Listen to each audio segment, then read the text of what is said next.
Alright, so I just wanted to show some of y'all this. I bought this junk loader. Well, it's not a junk loader. I actually got to fix it up. I drove it about a half mile down the road, and then this happened. Boom! Rod through the side of the block. Whoa! Holy crap! Them birds got a lot older than.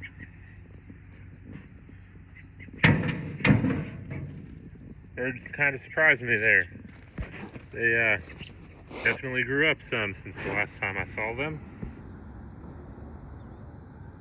Not ready for that. Alright, so, yeah.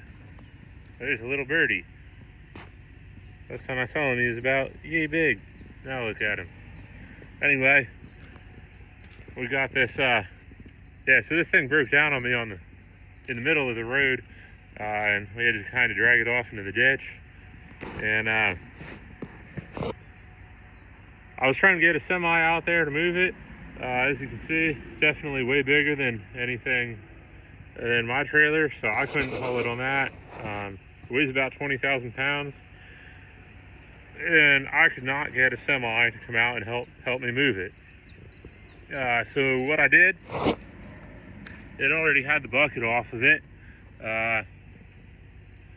I tried to get this pin to actually go through the pin bushing, but them pin bushings are wallowed out, and this pin's actually a bit too big for the bushing.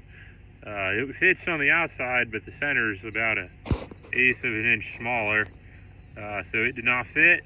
So I just welded it right to the loader arms. I threw this piece of angle iron here just to get some more weld on there, because this thing's pretty heavy. And as you can see, I'll try and get it lifted up here. Oh, I'm actually standing on it. Guess that doesn't help for anything. Yeah, made a tow bar. The loader arms are sitting up a little bit higher when I broke down. So they kind of lowered down since it's been sitting here a while. But I just pretty much made an A-frame around this thing here. I cut it out there.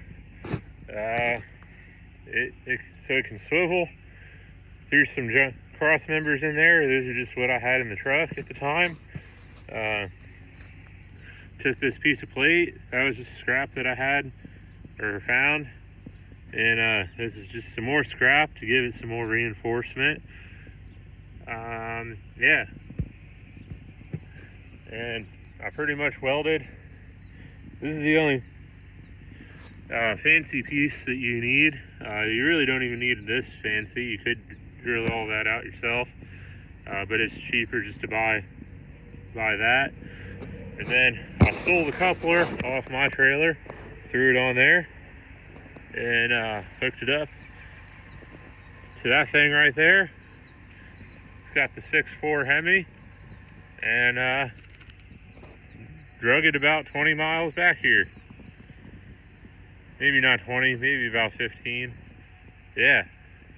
So if you broke down your loader, or for some reason you need to transport your loader, I would try to put your pin in the bushing before you just weld it to your loader arms. Definitely try to get the right size pin. But if you need to, you can weld it right to the loader arms.